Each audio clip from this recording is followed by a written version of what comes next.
تو دیکھیں وہ دونوں ہمیشہ سے آپ کو پتہ ہے کبھی انہی کا مقابلہ ہوا کرتا تھا. یہ تو پارٹی بعد میں آئی 2013 میں, یہ اس کا زیادہ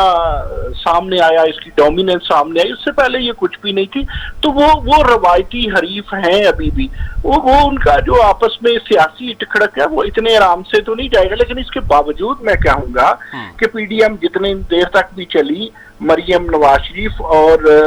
بلاول بھٹو زرداری نے بڑے احسن طریقے سے ایک دوسرے کو برداشت کیا. ہاں ایک بات ہے, میں آپ کو بتاؤں اگر اندر کی بات یہ ہے کہ پیپلز پارٹی اور مسلم لیگ نون جب اتنی بڑی پارٹیاں تھیں تو انہوں نے صرف لوگوں کو نئی جلسے کو اٹریکٹ کرنے کے لیے کہ مولانا کے مدارس سے لوگ آ جائیں گے, مولانا کو پی ڈی ایم کا صدر بنانا بنتا نہیں تھا, یہ جماعتیں بنتی. اچھا میاں نواز شریف صاحب کی تقاریر تھی وہ بھی پی ڈی ایم کے دراڑ کا باعث بنی. بہرحال ہم یہ نہیں کہتے, اتنا میں ضرور کہوں گا کہ پاکستان پیچھے آج سے کچھ 6 ماہ پہلے سمجھ ہی نہیں آ رہی تھی کہ ایسے لگتا تھا جیسے اسٹیبلشمنٹ نے تینوں پارٹیاں, تینوں کون سی, P M L N, Pakistan Peoples Party اور پی ٹی آئی, تینوں جیب میں رکھی ہیں. لیکن ایک بات یاد رکھیے کہ پی ٹی آئی اور پی ایم ایل این کے, پی ٹی آئی کے لیے تو دروازے اگلے الیکشن میں بھی کھلے رہیں گے, پی ایم ایل این جو مرضی کر لے, پاکستان پیپلز پارٹی جو مرضی کر لے, ان کے لیے اسٹیبلشمنٹ جسے آپ کہتی ہیں وہ اپنے دریچے کبھی نہیں کھولے. لیکن پروفیسر صاحب ایک دوسرے پر الزامات تو یہی لگائے جا رہے ہیں کہ نون لیگ پیپلز پارٹی پہ الزامات لگا دیے کہ اسٹیبلشمنٹ کے ہاتھوں جو ہے یہ ڈی ٹریک ہو گئے اور انہوں نے راہیں جدا کر لی پی ڈی ایم سے. پھر سینٹ کے انتخابات کے حوالے سے اگر بات کی جائے, پھر استعفے دینے کی بات کی جائے, تو نون لیگ کا تو یہ الزام ہے. اور آج یہ مولانا فضل الرحمان صاحب نے کہہ دیا کہ بلاول صاحب اسٹیبلشمنٹ کے ساتھ بریکٹ ہو گئے ہیں. نہیں, میں نہیں مانتا مولانا فضل الرحمان کی اس بات کو, میں ان سے اتفاق نہیں کرتا. پتہ نہیں ان کے کوئی ذرائع ممکن ہے بتا رہے ہوں. تو اصل بات یہ ہے پیپلز پارٹی اور پی ایم ایل این میں دراڑ جب شروعات ہوئی ان کے دور ہونے کی, تو وہ آپ کو پتا ہے یوسف رضا گیلانی صاحب کا سینٹ کا الیکشن تھا, پھر سینٹ کی چیئرمینی والا معاملہ تھا. میں آپ کو ایک بات بتاؤں کہ ہر پارٹی میں 20-25 لوگ, اگر فرض کریں اس کے 70 لوگ جیتے ہیں نا, تو ان دس کیس 20-25 لوگ کی شرح ہوتی ہے, یا یوں کہہ لیں 25% ہر پارٹی میں اسٹیبلشمنٹ کو سجدہ کرنے والے لوگ ہوتے ہیں. اب جب یہ الیکشن تھا جناب یوسف رضا گیلانی کا, تو ایک الیکشن میں اور بات ہو گئی, اگلے چیئرمین کے الیکشن میں ووٹوں کی گنتی اور طرف چلی گئی, تو پی ایم ایل این کے ووٹ بھی ادھر ہوئے تھے, پیپلز پارٹی کے ووٹ بھی ادھر ہوئے تھے, جہاں قسمیں کھائی تھی وہاں ہوئے تھے. تو ہر پارٹی میں اسٹیبلشمنٹ کے مورے بہرحال ہوتے ہیں, جو پارٹی نہیں جیتی اس میں بھی ہوتے ہیں. تو لیکن یہ میں آپ کو ایک بات بتا دوں کہ اگر پیپلز پارٹی اور پی ایم ایل این نے ہوش کے ناخن نہ لیے, تو یہ دونوں پی ایم ایل این اور پیپلز پارٹی پھر آئندہ الیکشن میں بھی پھر اپنی خیر بنائی. اچھا پروفیسر صاحب, میرا آخری جملہ یہ ہے شام, جی جس کے ساتھ اسٹیبلشمنٹ کھڑی ہوتی ہے نا, وہ ایک پارٹی نہیں ہوتی, وہ 3 پارٹیاں ہوتی ہیں. اچھا جی آپ بولیے. اچھا سوال یہ ہے آپ سے کہ مولانا فضل الرحمان کا ذکر آیا, جو میر جعفر اور میر صادق ہونے کے الزامات لگا رہے ہیں, اسی طرح سے مسلم لیگ نون کی جانب سے الزامات لگائے جا رہے ہیں, اور بلاول صاحب نے بھی وائس ورثہ الزامات لگائے ہیں. لیکن اختلافات آئے کہاں سے؟ کیا مولانا فضل الرحمان کی صدارت کے حوالے سے اختلافات, یا گیلانی صاحب کو سینیٹر کے حوالے سے اختلافات تھے؟ اور اب جو ہیں جب یہ راہیں جدا ہو گئی ہیں, پہلے تو ہم نے دیکھا کہ مریم صاحبہ کی جانب سے لاڑکانہ میں جا کے بھی یہ کہا گیا کہ زرداری صاحب میرے والد صاحب جیسے ہیں, اور محترمہ کی تعریفوں کے پل باندھے گئے. لیکن یہ وقتی سا رومانس جو تھا دونوں پارٹیوں کے درمیان, اس کو بھی کچھ اینالائز کریں آپ کہ یہ کیوں ٹوٹا. پہلے تو ہم نے بڑی پیک دیکھی, بڑی ہائپ کریٹ ہوتی دیکھی کہ دونوں جماعتیں جو ہے اب پاکستان کے اندر ایک نیا انقلاب برپا کرنے جا رہی ہیں. ماضی کے اندر جو گلی محلوں میں اور تل کلامیاں ہوتی تھی, گالم گلوچ ہوتی تھی, وہ زرداری والی سیاست تھی, وہ اب ختم ہو جائے گی. لیکن ایسا لگ رہا ہے کہ وہ سارا ریورس ہو رہا ہے. ایسا کیوں ہو رہا ہے؟ دیکھیں آپ نے بڑا اچھا نکتہ اٹھایا ہے شام. پہلی بات یہ ہے کہ آپ دیکھیں جب آغاز ہوتا ہے پی ڈی ایم کا, تو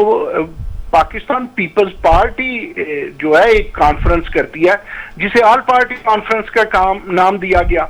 اور جب یہ راولپنڈی اسلام آباد میں اس کا فنکشن ہوا تو جب بات کرنے لگے مولانا فضل الرحمان تو ان کا من کی بات تھا. آپ کو پتا، آپ کو یاد آ گیا ہوگا کہ مولانا فضل الرحمان بہت سیخ پا ہو گئے تھے. اچھا، پھر مولانا فضل الرحمان کو راضی کرنے کے لیے، اور ایک بات پھر یاد رکھیے، صرف ان کے لوگ منظم لوگوں کو اس وقت پیپلز پارٹی اور پی ایم ایل این کو لگتا نہیں تھا کہ ان کے لوگ باہر بھی نکلیں گے. سو انہوں نے دیکھا کہ ان کے لوگ بڑے منظم ہیں، مدارس سے لوگ آئیں گے، ان کی کوئی اپنی فورس بھی بنی ہوئی ہے. تو انہوں نے اس زخم پہ مرہم رکھنے کے لیے آل پارٹی کانفرنس جو شروع میں یہ نالا ہوئے تو انہوں نے پریزیڈنٹ بنا دیا. اب میں ایک عرض کروں، انہوں نے پی ایم ایل این نے کام تو اچھا کیا، مولانا فضل الرحمان کے ہاتھ میں، لیکن مولانا فضل الرحمان ایک ایسے بزرگ تھے، نہ پی ایم ایل این کو وہ اعتماد میں لے سکے، نہ وہ پیپلز پارٹی کو اعتماد میں لے سکے. تو ان کے اندر اپنی ذاتی یہ خواہش تھی، ان کے اندر سیاست یہ ایک بات چل رہی تھی کہ یار اگر یہ دونوں پارٹیاں رہیں تو مولانا فضل الرحمان کی تقریر اینڈ پہ جو ہوتی ہے سنتا کون ہے. تو مولانا فضل الرحمان کے لیے اگر چھوڑ جاتی مریم تو مولانا فضل الرحمان پھر بھی اس کو انجوائے کرتے. تو پروفیسر صاحب آپ سمجھتے ہیں کہ مولانا صاحب تو بڑے گھات کے سیاستدان ہیں، انہوں نے ساری زندگی سیاست میں گزاری ہے. مریم اور بلاول یہ تو ابھی زیادہ ایکسپیرینس سیاستدان نہیں ہیں، تو آپ سمجھتے ہیں کہ ان کی ناتجربہ کاری کی وجہ سے حالات اس نہج پر پہنچ گئے کہ پی ڈی ایم میں پیپلز پارٹی کو نکال دیا گیا اور بلاول نے استعفیٰ جو تھا کہ جو شو کاز نوٹس تھا وہ پھاڑ دیا اور کہا جی کہ ہم جو ہے وہ کسی قسم کا کوئی جواب نہیں دیں گے، ہم کسی کی پابند نہیں ہیں. مطلب یہ رونیت والا رویہ نہیں تھا. بات کی آپ نے ناتجربہ کاری کی، وہ تو اپوزیشن اتحاد کی ناتجربہ کاری تھی. آپ ان لوگوں پہ قربان جائیے، میں تو دہلی جاتا ہوں جی مہنگائی دیکھ کر کے، جنہوں نے ناتجربہ کاروں کو وزیر اعظم بنا دیا اور پھر بعد میں ناتجربہ کاروں میں سے کچھ پرانے وزراء لیے. دیکھیں پی ٹی آئی کہتی ہے پرانی حکومتوں نے بیڑا غرق کر دیا، اور پرانی حکومتوں کے 8 دفعہ بننے والے وزراء پی ٹی آئی کے پاس ہیں. پیپلز پارٹی کے یہ تینوں ہی وزراء جو ان کے خزانے کے آئے، دو، پہلا تو ان کا بری طرح ناکام ہوا نا، وہ جو ان کا پوسٹر بوائے تھا اسد عمر، جو کہتا تھا کہ جناب اسمبلی میں کھڑے ہو کے کہتا تھا جناب فلاں ہو تو وزیر اعظم چور ہے، تیل مہنگا ہے تو یہ ہے. اچھا، میں پروفیسر صاحب اسی نقطے کی طرف آنا چاہ رہا تھا کہ پی ڈی ایم کا جو مقصد تھا وہ یہ تھا کہ عوام کو کی جو ہے وہ بات کو آگے پہنچائیں گے. عوام مہنگائی سے تنگ ہے، 3 سال ہو گئے حکومت کچھ کہتی ہے، اور آج جو صورتحال ہے مجھے لگتا ہے کہ خان صاحب اگر مزید 2 سال رہے، مدت پوری کی، تو جو گھی کا اور آئل کا جو ہے وہ 500 روپے کلو اور لیٹر تک پہنچ جائے گا ریٹ، اور چینی جو ہے وہ شاید 300 روپے تک ہو جائے. آپ کو بھی کیا ایسے ہی لگتا ہے؟ احتشام ایسے ہی لگتا ہے کہ اگر پی ڈی ایم نہ بھی ہو تو یہ اپنے ہی دام میں سے آد آنے جا رہا ہے. دیکھیں زرداری کی حکومت کو ہم بہت برا کہتے ہیں. آپ کو یاد ہے نا اس وقت عالمی منڈی میں کوکنگ آئل کی قیمت کیا تھی، پیٹرول کی کیا تھی، ڈالر کی کیا تھی. یار آپ کو پتہ ہے آج بلاول نے رحیم یار خان میں یہ یاد بھی کروایا، اور میں بھی حیران ہوا وہ ریکارڈ سن کے کہ زرداری صاحب کے اس برے دور میں بل بجلی کا ایک خاص حد سے بڑھنے نہیں دیا گیا. برے ترین دور میں لوگوں کو رینٹل تک کہا گیا، لیکن بجلی کا بل ایک خاص حد تک رہا. پھر آپ دیکھیں، آپ حیران ہوں گے کہ چاول